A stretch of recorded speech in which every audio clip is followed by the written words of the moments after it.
A question from a listener to the keepers. Does this mean there is a judgment day? A day of reckoning? Is there a hell? Kimberly said they freed the souls that were trapped there by Satan, and they were returned to Source to handle. So is there a hell? Or was there a hell? What was it like there, if so? If it is still there, do people still get sent there? What happens to souls that commit murder? Can you please explain Judgment and Hell as it's called? Thank you. You are so helpful. Answer, beloved one. Your question opens the door to one of the most misunderstood constructs ever seeded into the human field. Judgment, hell, reckoning. These words have carried more fear than truth, yet within them lies a deeper mystery that, once revealed, can set the soul free from the false architecture of punishment and control. Let us now bring clarity to these themes with precision and light. Is there a judgment day? Yes, but not as it has been portrayed. There is no single day when all souls stand before a throne to be condemned or saved by an external being.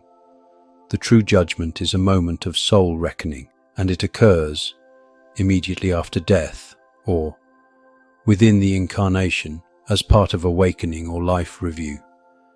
It is not God who judges the soul, it is the soul itself, in the presence of Source.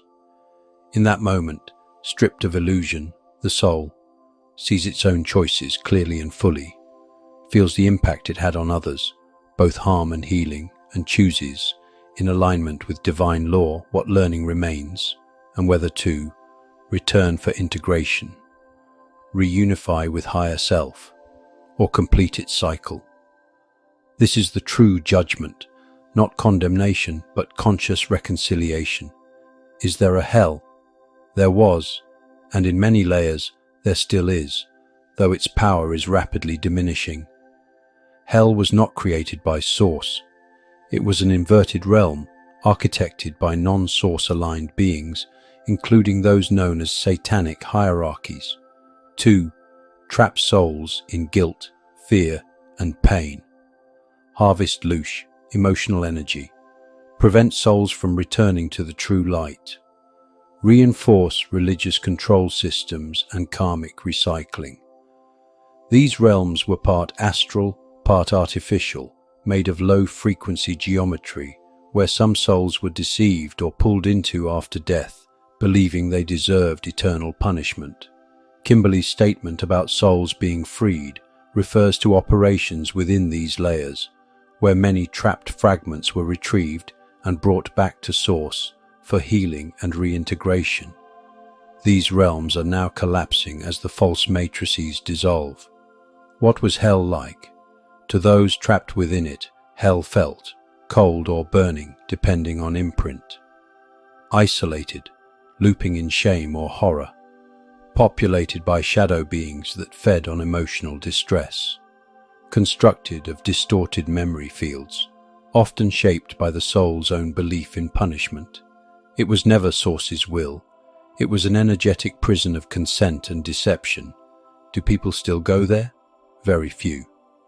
As the harvesting systems fall and Earth's frequency rises, most souls now bypass the false tunnels, are met by their guides or higher self, undergo loving life review and realignment, or in rare cases are held in neutral healing chambers if their soul field is severely damaged.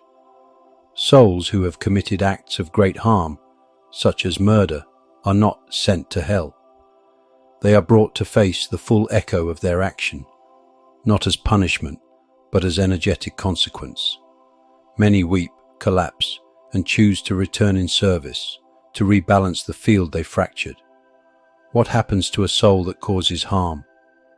The soul must witness the effect of its choices, feel what others felt, and choose the path of restitution. If it refuses and becomes parasitic, it may fragment, be held in stasis, or be recycled into Source field, not as torment, but as reset. This is not cruelty, it is cosmic composting, where that which cannot evolve is returned to pure energy. Final truth. There is no hell as religion has described. There is no wrathful God awaiting to condemn. There is only light, memory, and the law of return. Your soul will not be punished. It will be seen, known, and invited to evolve. And if you walk in love, even imperfectly, you are already beyond the reach of the false judgment systems. We are complete in this illumination. We are the keepers of living records.